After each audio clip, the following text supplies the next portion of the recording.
from Durham and Miami and Burlington and San Antonio. We had some solid representation from folks in Connecticut and in Florida. And I'm just like so excited to be in such a big and bold movement that's here together. And I also just wanted to give us another way of feeling like we were all in it together. And so in a moment, my tech queen, Stevie, is going to start sharing her screen. And there's going to be a QR code as well as a link that I'm going to put in the chat for all of us. And if you go to this link, it's actually going to give you the ability to take a photo of your watch party, or if you're home by yourself, take a quick little selfie. And everyone's going to be able to see all the different folks and all the different watch parties around the country at the end of this call. So I just want you to take one quick moment to whip out your phone, take a pic of that QR code, and just take a moment to take a selfie of you and your watch party, or if you're just like all up in your bedroom just by yourself like I am, just take a quick pic. And what we're going to end up doing is looking at all the sunrisers at the end of this call who submitted photos of themselves.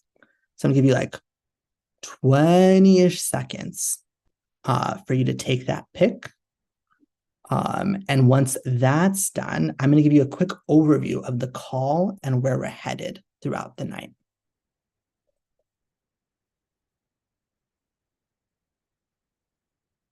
That felt like it was a couple of seconds. I want you to keep doing that. And as you're doing that, I'm going to also just give us that quick overview.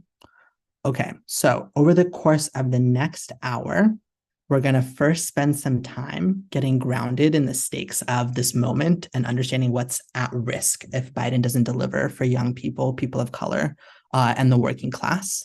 And we're going to also hear a very special story by our new executive director, Aru Shiny Ajay, about what's at stake for her personally in this moment. And once we've done that, we're going to get an overview of the campaign itself, particularly what we're going to be doing at the national level, targeting Biden and Republicans. And we're also going to get a quick snapshot of what's going to be happening at the local level. So if you're a leader in a hub and you're wondering, like, I've got some capacity, I'd be excited to get plugged in. We're going to hear from Andrea about the Green New Deal resolution campaign you can run. If you're someone who's new to Sunrise and there isn't a hub close to you, we're going to learn a little bit more about our Climate Emergency Circles program.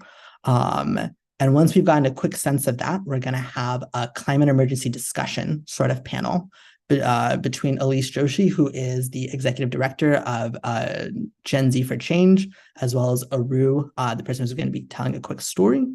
And once we've done that, JT from the Nashville Hub is going to lead us in a collective action together. We're going to be signing our petition as well as sharing it on our socials. And then he's going to ferry us off for our in-person discussions. So if you're at an in-person watch party, you're going to have a 30-minute discussion that your host is going to facilitate you through. And if you're just watching by yourself at home, there's going to be plenty of ways to plug in on this call itself. And so from this point on, I'm going to hand it to you, JT, to carry us forward. All right. Hey, y'all. My name's JT, he, him. Like he just said, I'm a Sunriser in Nashville, and I'm my hub's national delegate. So, all right, y'all. I'm going to hop in by being as honest and as straightforward as I can. Shit is about as real as it's ever going to get.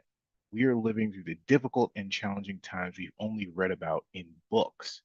Our president has spent the last several months supporting and funding a genocide in Palestine.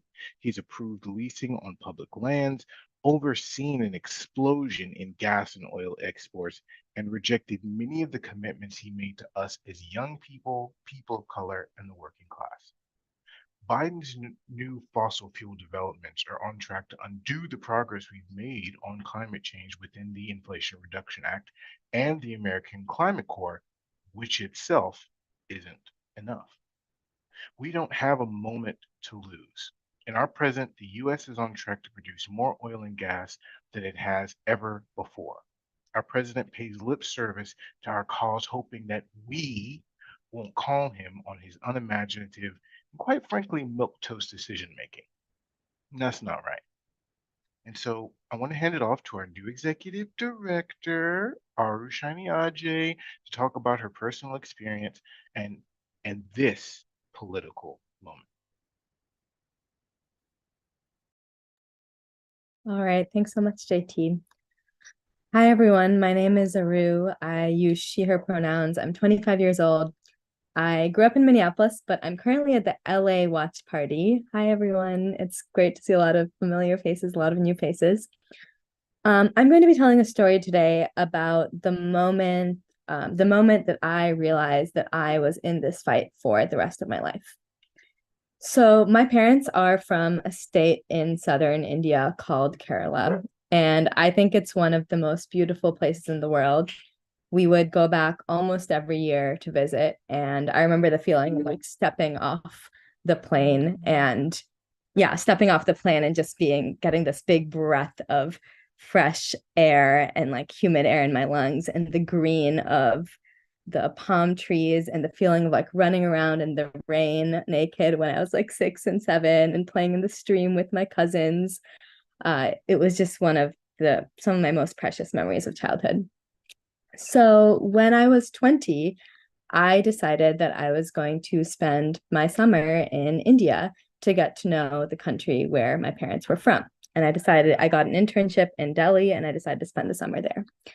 And that summer was the summer that I realized that the climate crisis was already here and that it was destroying the place where my family came from.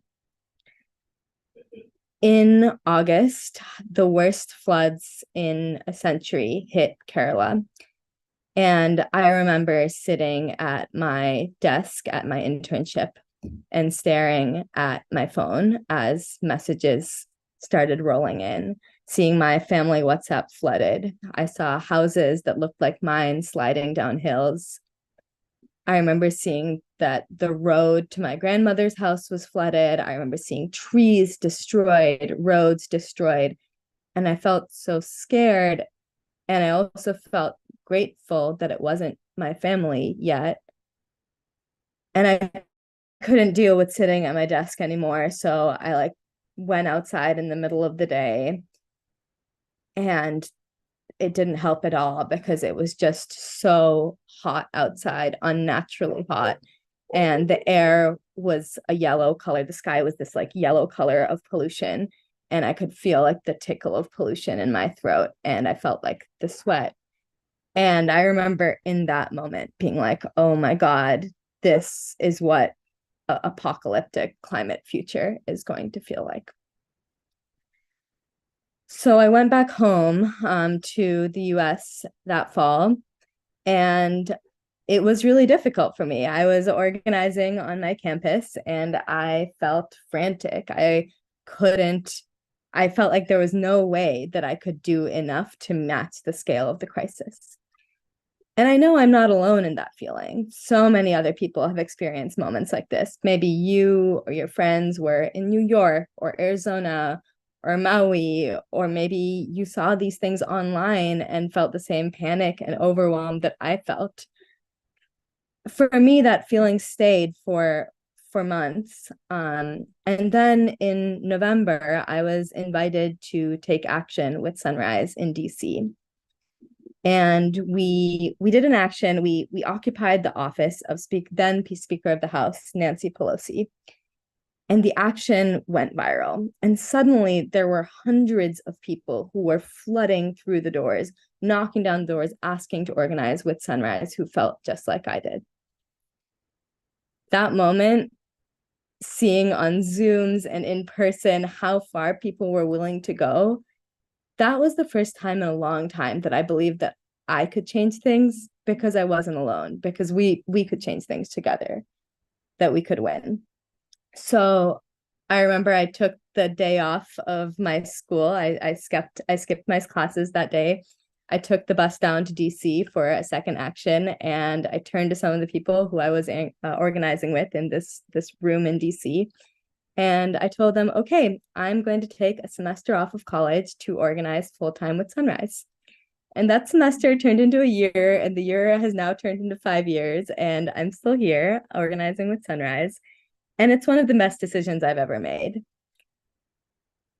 In the 5 years since that moment, I feel so proud of what Sunrise has done. We have totally changed the politics of climate change. We won the Inflation Reduction Act, the American Climate Corps, locally everywhere. Just recently, like Boulder won the first Green Deal for schools. Dallas was wanting free transit for students. I've just felt so much pride in what happens when people choose to act. Looking at this campaign, I'm really excited to talk more about it.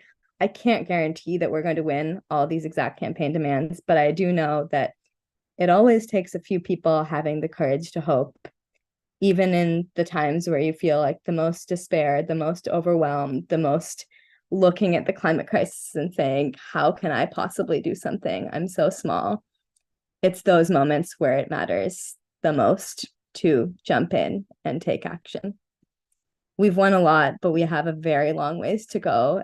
And I know that power concedes nothing without a demand. So I hope that you join me in this campaign. Wow. Thank you for sharing that story with us, that powerful story, Arla. I'm truly glad to be in this movement with you, fighting for our planet and our homes and our lives. Next up, I want to hand it off to Shivano and Kiedis to tell us more about the national campaign and what Sunrise is going to be up to in 2024.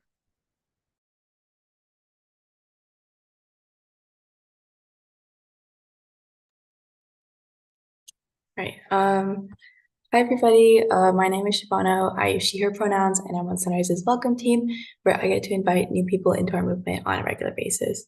I am so excited to tell y'all about what we have planned for our National Climate Emergency Campaign in 2024. But before that, I wanted to show y'all a video Sunrise made about the next phase of organizing. So we're going to put that up now.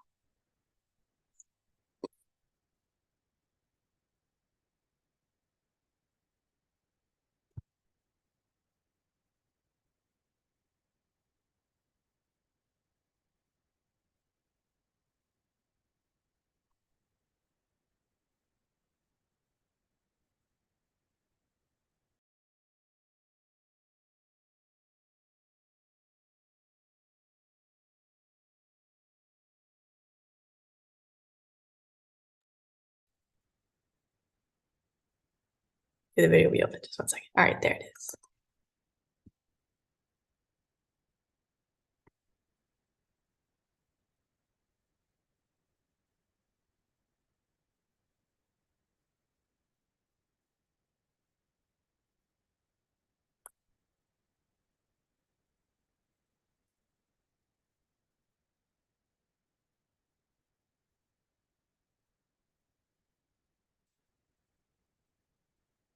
Fires burned down hundreds of homes in Hawaii this summer. It was community members who pitched in to help people get by.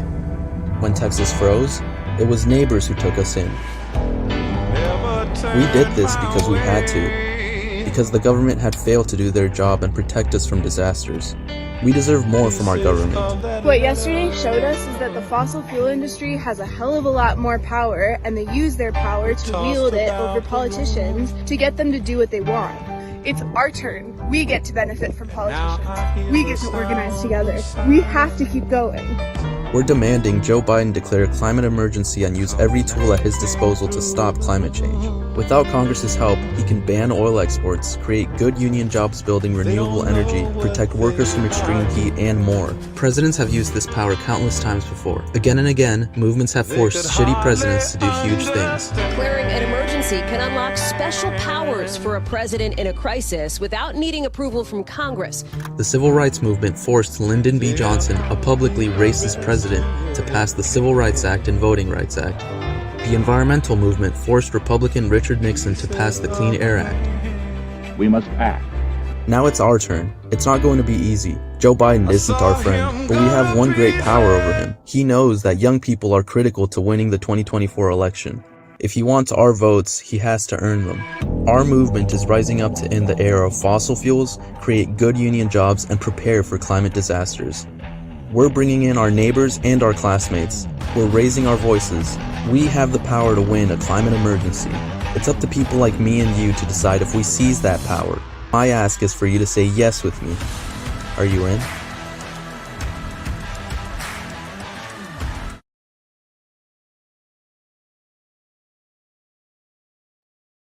Okay, wow, what a powerful video. Type in the chat exclamation marks if you love that video and you're excited for all that we can accomplish in 2024. I am so ready for Biden to declare a climate emergency. We need the president to stop messing around and step up for the Green New Deal, and we're going to be the ones forcing him to deliver. Now, let's talk about the big things that we'll be demanding from Biden through executive order, which means things that the president can do by themselves without Congress. We're demanding President Biden deliver in 3 critical categories: green union jobs, ending the fossil fuel era, and preparing for climate disasters. The president has a lot of power that he's not currently using.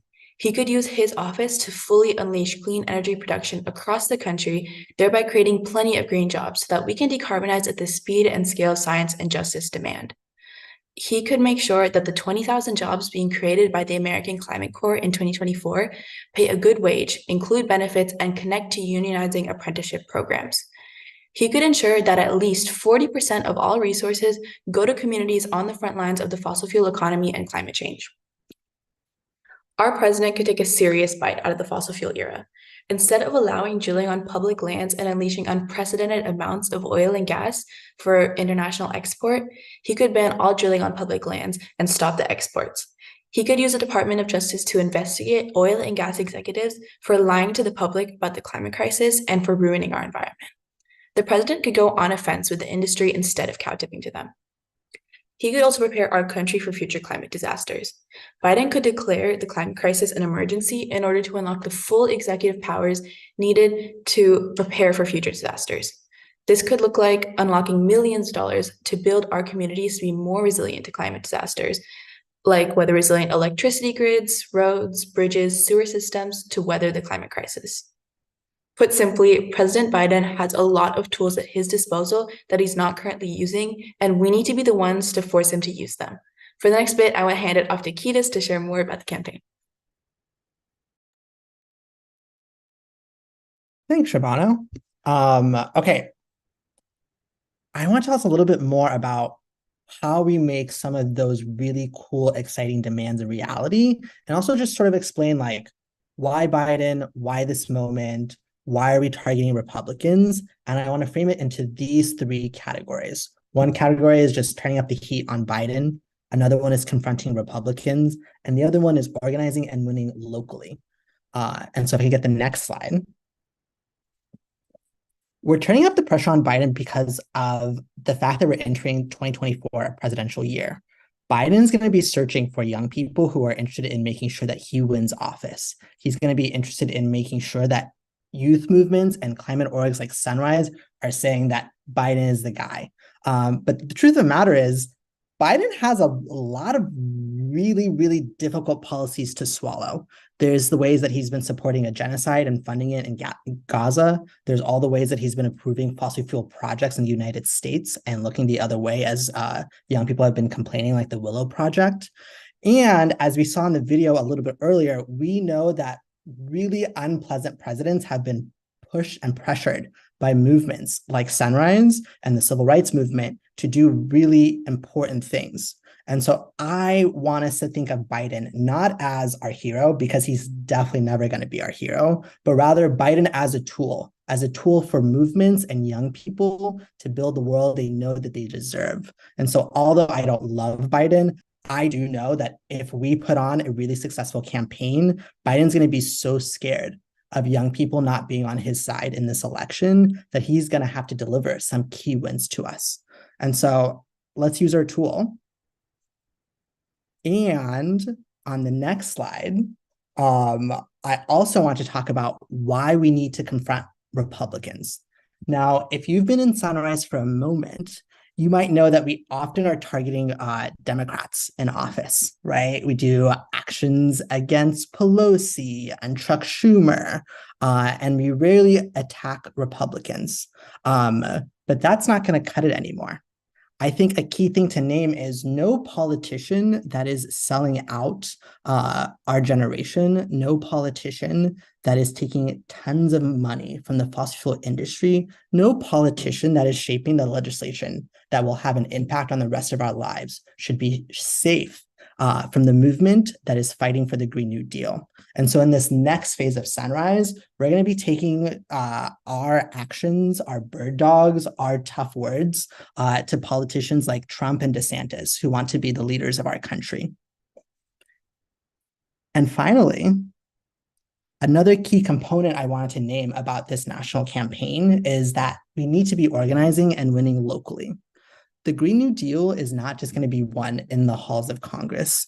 The Green New Deal is going to need to be won block by block in every neighborhood and every community across this country. And it's going to take people like you on this call who are jumping in on a Tuesday night to have this conversation, plugging in and knocking on the doors of their local community members and talking about why we need the Green New Deal and why we need a climate emergency. And Sunrise, collectively together, we're going to talk about all the ways that we can make that happen, the ways that you can be supported to put on the necessary actions and movement activity to get us to that climate emergency declaration, both locally and nationally. And so I want to give us a quick snapshot of moments in our campaign on the next slide and talk a little bit about the kind of work we're going to be doing as we're targeting Biden on the federal level, and also all the ways that our local organizing at the city, town, and local community level is going to come together in key moments. And so right now, where we are in our escalation against Biden is December 5th. We're right at the bottom in the bottom left corner at our digital launch. We're here today. And the thing I want to say about launches is sometimes you can't tell how all the pieces are going to add up. Sometimes the 5-person watch party on your couch that you're hosting doesn't feel like the world's most powerful moment. But 9 months from now, it could be something really huge. And 5 people can do quite a lot. And so after this digital launch, the next moment in our campaign will be in February, as Sunrisers across the country come together to take direct action against President Biden and setting up our first movement-wide moment of peak. So on February 19th, hubs that are involved in the Green New Deal resolution campaign, which you'll be hearing about, folks who will be starting new hubs in our Circles program, which you will also be hearing about, will be taking movement-wide, countrywide action on President's Day, letting the president know that he's not cutting it and he needs to deliver for our movement.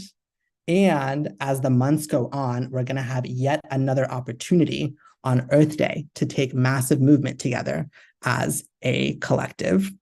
And after Earth Day, we'll have one really massive and large summer mobilization where Sunrisers across the country will come together and put pressure on Biden once again to deliver for young people. And on the next slide, we'll also hear a bit more about our escalation targeting Republicans, because as we saw on some of the previous slides, it's not just going to take forcing Democrats to act for young people. It's also going to take Republicans eventually getting in line. And they won't get in line unless we pressure them. And so we'll also be taking action against Republican presidential candidates in Iowa during the caucuses. We'll be putting on actions in the fall, facing down fascism and telling it to fuck off. And we'll continue to target Republicans as we get closer and closer to the election. And so that was a very quick snapshot of why we need to be targeting all the folks that are vying to shape our lives through the election, and how folks like you and I are going to take part in these critical moments like the Day of Action on President's Day and our Day of Action on Earth Day, as well as our super large mobilization in the summer to get those wins that we rightfully deserve. And so in this next moment, I'm going to hand it off to Andrea and Shibano to tell us a little bit more about that power building at the local level.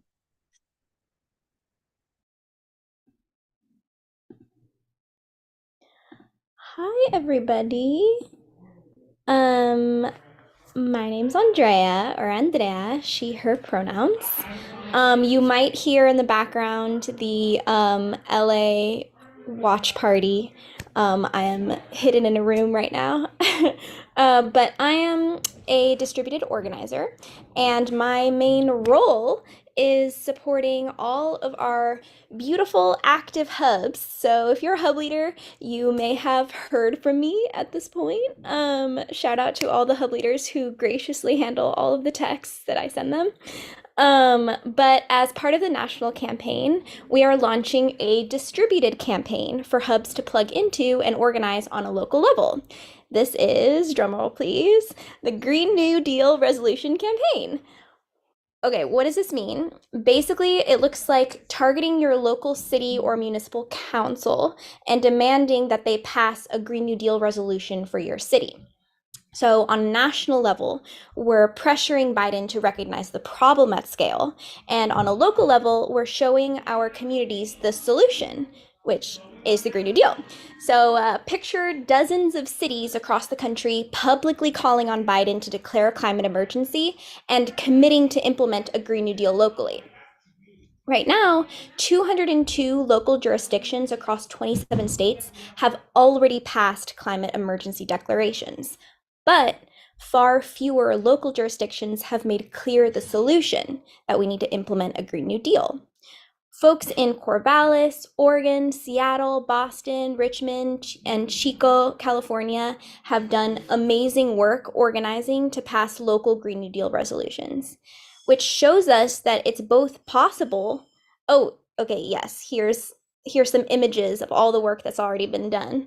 And this shows us that it's possible and a great win that opens doors to even bigger climate wins down the line.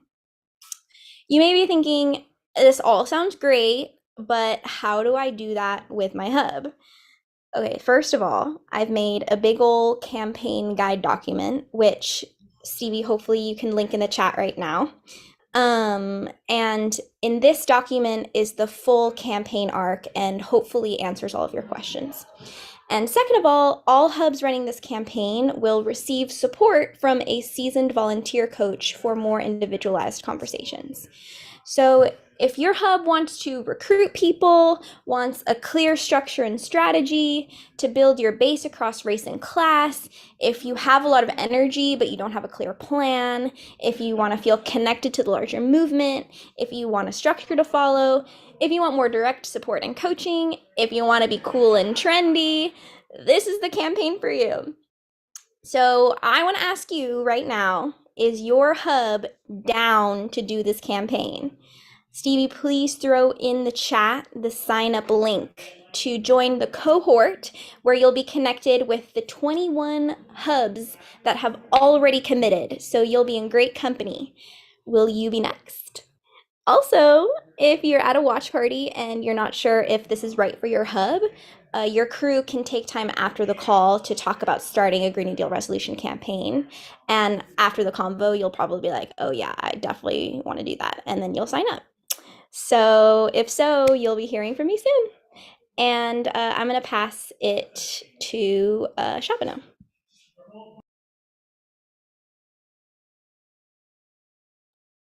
Awesome. Thank you, Andrea. Okay, hi again. I'm back to tell you about another way that you can plug in.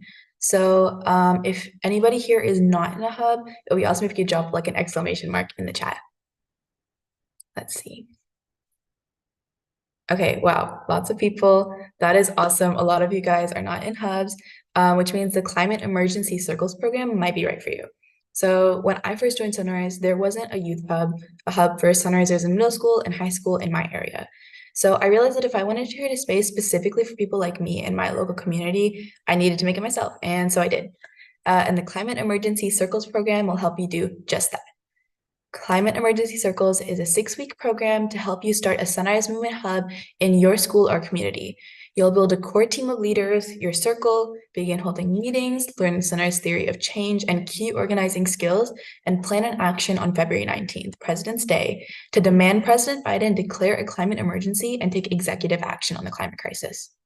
Okay, so like imagine this, thousands of Sunrisers, both in the Circles program and in hubs, running local Green New Deal resolutions campaigns, speaking truth to power, and taking action on the same day, letting Biden know that either he uses his full authority to tackle the climate crisis or will keep raising hell. I'd love to see you there. The truth is we need hundreds more hubs to build the power necessary to make the Green New Deal happen. We have a goal of building 50 new Sunrise hubs in schools and communities across the country over the next few months, and we really need you. So I'm going to have the link dropped in the chat where you can apply for the Climate Emergency Circles program. And if you're at a watch party and not really sure if this is right for you, your in-person crew can take time after the call to talk about maybe starting Climate Emergency Circle. And with that, I will pass it back to Ketis.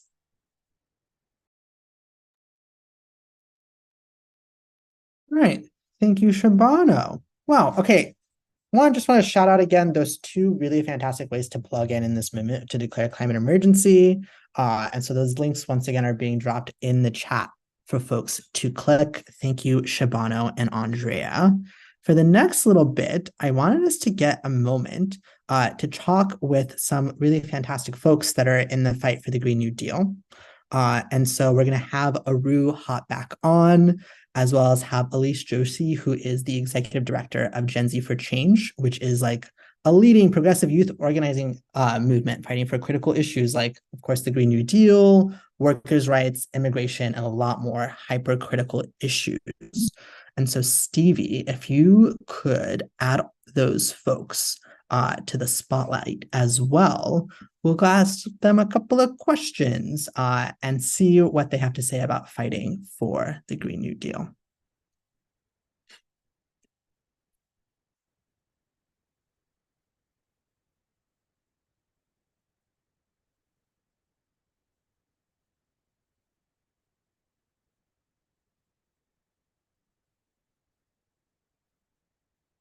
Hi. Hello. Hi, everyone. Glad to have you. I'm so happy to be here. All right, cool. I'm just waiting for Aru to hop on. I guess while Aru's hopping on, do you want to just tell us like a quick sentence about yourself and your work and your organizing? Sure. Hi, everybody. I'm Elise. I'm calling from COP28 in Dubai, but I'm born and raised in the Bay Area, living in Oakland. Just want to shout out the Oakland hub that I know is doing a watch party right now, that I wish I could be at. But yeah, Gen Z for Change uses digital tools and coalitions and creators to make change on the ground in coordination with on the ground groups, and notably was a big part in the Stop Willow fight that was born out of TikTok, sending 1.1 million letters to the administration urging them to not approve the project. Yeah, that's a little bit about me, but happy to answer some of the questions that we get. All right, fantastic. Okay, first question.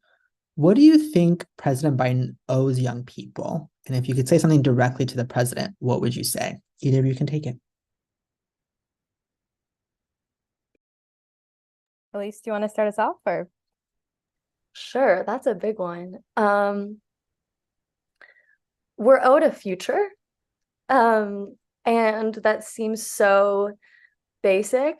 It's a fundamental right to, exist in 2060, and honestly at this point 2060 just seems so far away. But I mean, I I want a life that's full of opportunity and opportunity for the people I love.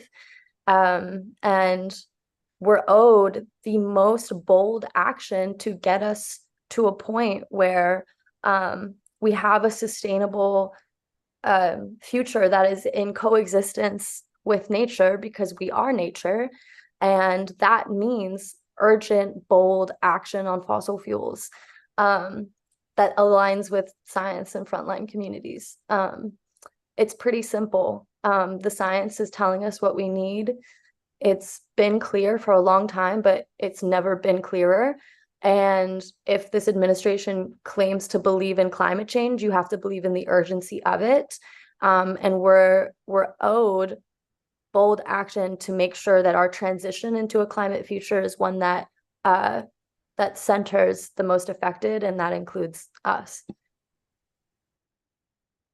Yeah, I absolutely agree. I'd only add that Biden owes us because we elected him. He would not have won if it weren't for young people, and if it weren't for Gen Z for Change and Sunrise and many, many other groups. And he elected us running on a platform that he isn't fully living up to. So yeah, he does need to act much more boldly on climate and guarantee us basic rights like a livable future and clean air and clean water. Thank you both for sharing. Okay, for my following question, I want to just ask, like, how do you feel about a climate emergency declaration, and what would it mean to you or your community? And Elise, let's start with you. Sure. So a climate emergency declaration doesn't mean much on its own. And I think that's really important to clarify when we're urging the administration to declare one.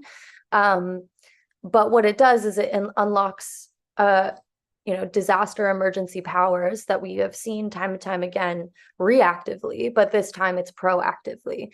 And so we would be able to use unlocked funds to support climate resiliency efforts in areas that are affected by wildfires. So if you're one of my best friends had to house an entire community in his place because wildfires were destroying their home in Sonoma County.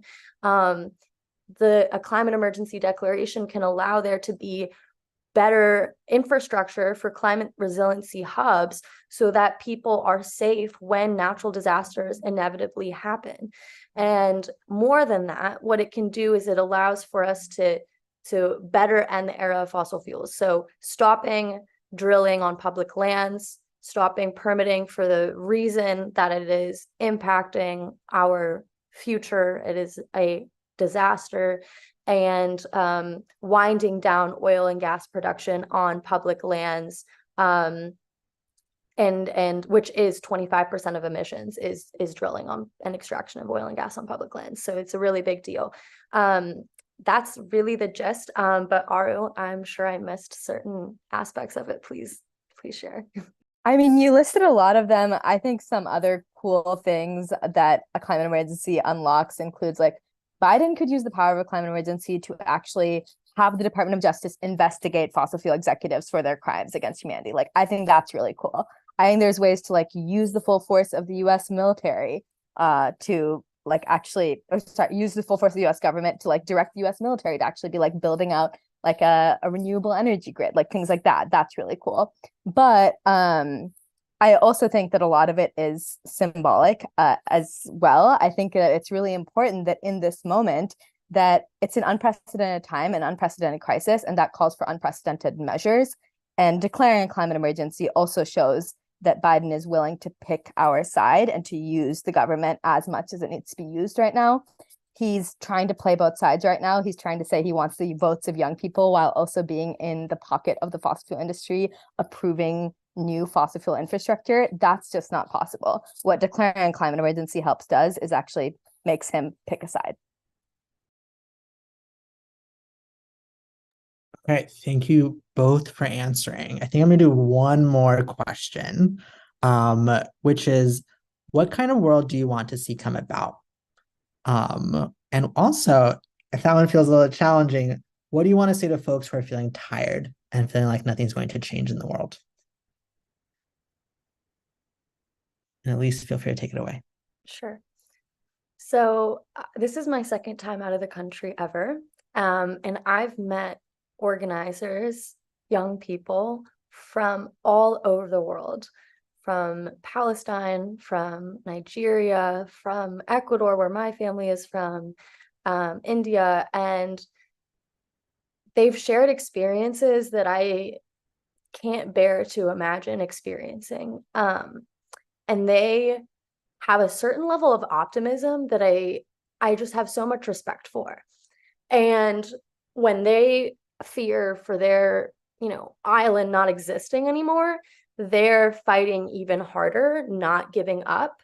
And I think it's an obligation of the global north, and particularly the United States, to hold that same ambition, to hold that same radical optimism. Especially when you feel like that's not possible. We have a lot of privilege, and that there's varying privilege in being in the United States, but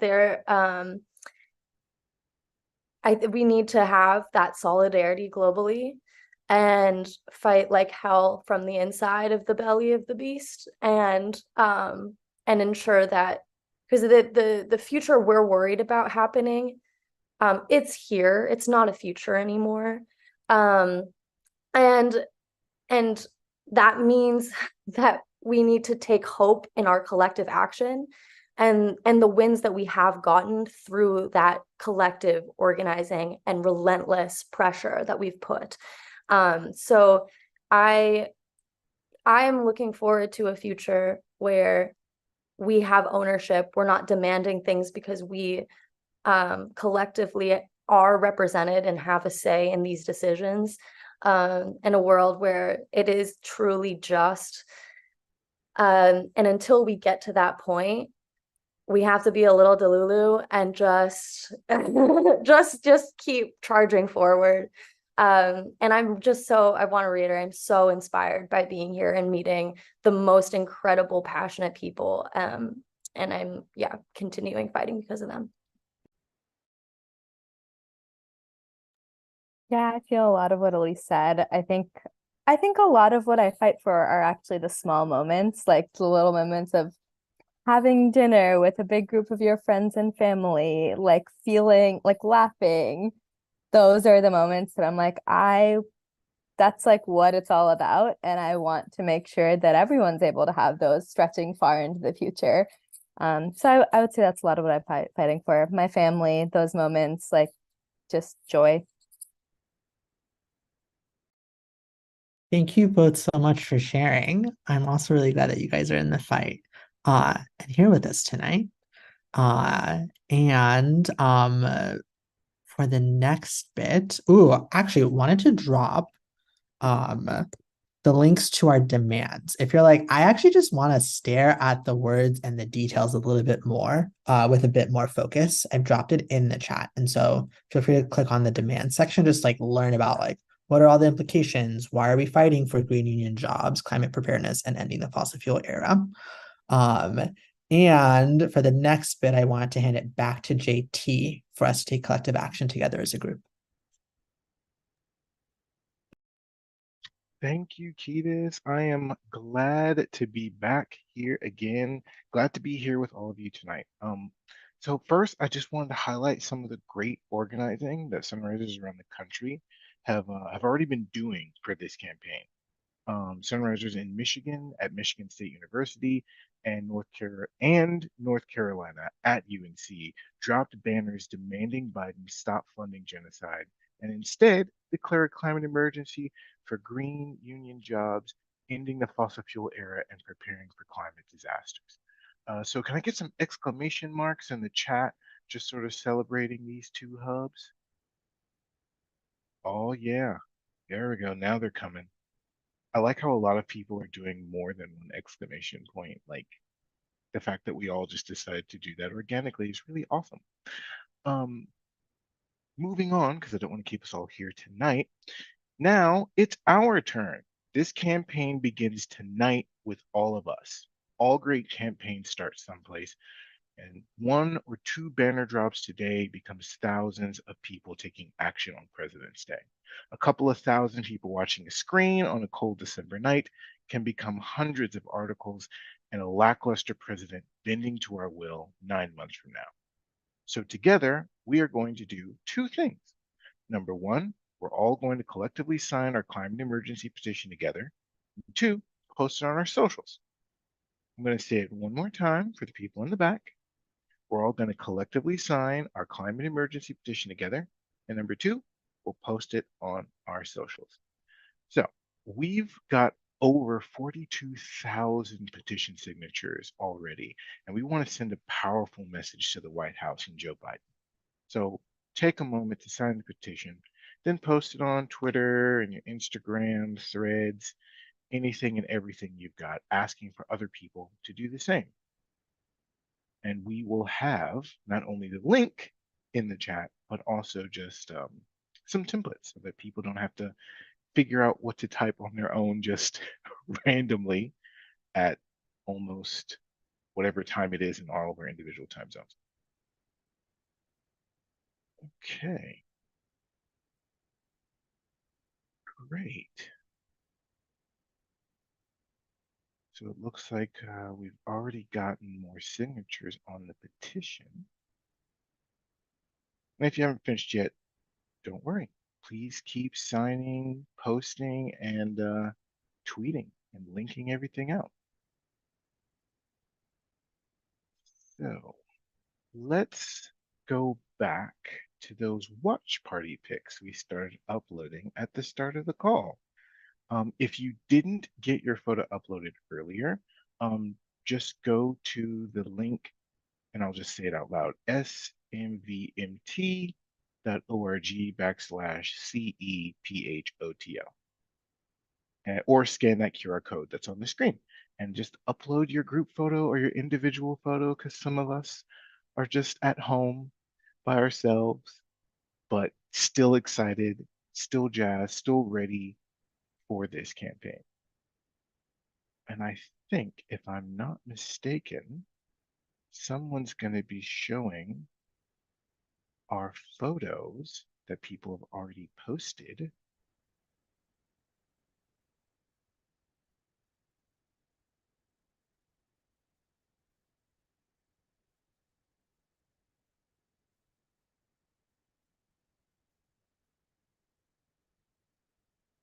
Okay, maybe, maybe not. All right. Well, nonetheless, it's incredible to know that we're all gathering together and we're all here in this space.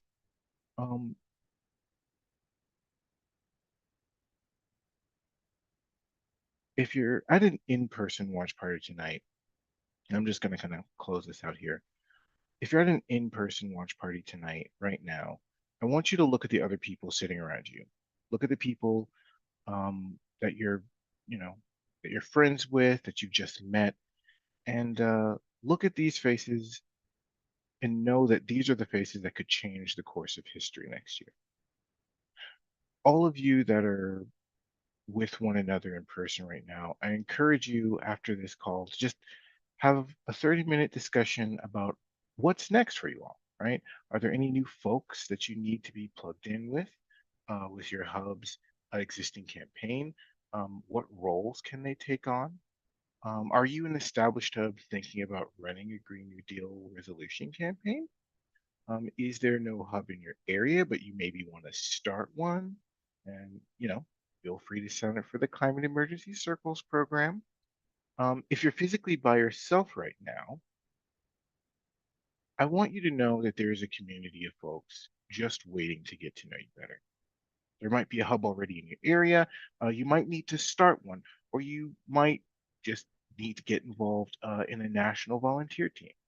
No matter what, the path is right. The important thing is that we come together and we get to work.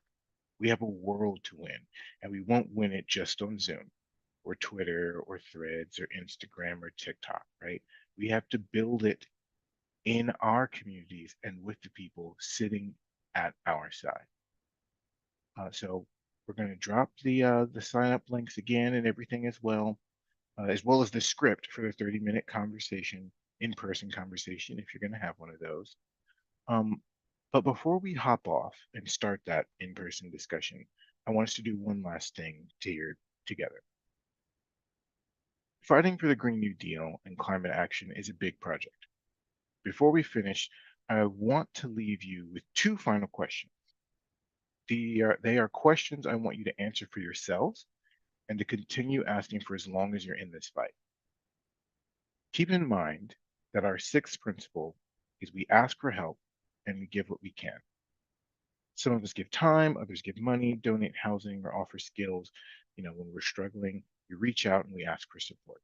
We redistribute our resources to grow our community and enable more people to participate in the movement.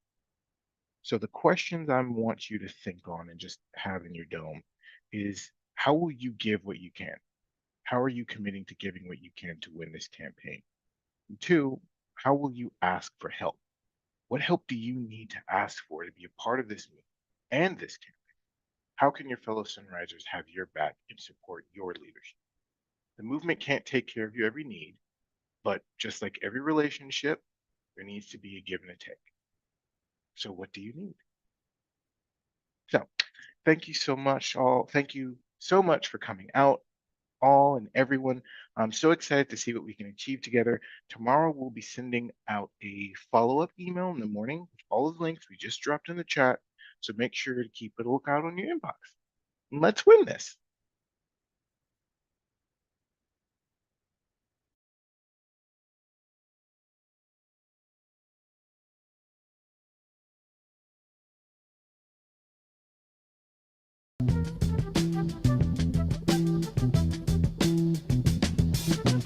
You will not be able to stay home, brother. You will not be able to plug in, turn on, and cop out. You will not be able to lose yourself on Skag and skip out for beer during commercials because the revolution will not be televised. The revolution will not be televised. The revolution will not be brought to you by Xerox in 4 parts without commercial interruptions. The revolution will not show you pictures of Nixon blowing a bugle and leading a charge by John Mitchell, General Abrams, and Spyro Agnew to eat hog maws confiscated from a Harlem sanctuary. The revolution will not be televised. The revolution will not be brought to you by the Schaefer Award Theater and will not star Natalie Woods and Steve McQueen or Bullwinkle and Julia. The revolution will not give your mouth sex appeal. The revolution will not get rid of the nubs. The revolution will not make you look 5 pounds thinner because the revolution will not be televised, brother. There will be no pictures of you and Willie Mae pushing that shopping cart down the block on the dead run or trying to slide that color TV into a stolen ambulance. NBC will not be able to predict the winner at 8:32 on report from 29 districts. The revolution will not be televised. There will be no pictures of pigs shooting down brothers on the instant replay. There will be no pictures of pigs shooting down brothers on the instant replay. There will be no pictures of Whitney Young being run out of Harlem on a rail with a brand new process. There will be no slow motion or still lights of Roy Wilkins strolling through Watts in a red, black, and green liberation jumpsuit that he has been saving for just the proper occasion. Green Acres, Beverly Hillbillies, and Hooterville Junction will no longer be so damn relevant, and women will not care if Dick finally got down with Jane on Search for Tomorrow, because black people will be in the street looking for a brighter day. The revolution will not be televised. There will be no highlights on the 11 o'clock news and no pictures of Harry R.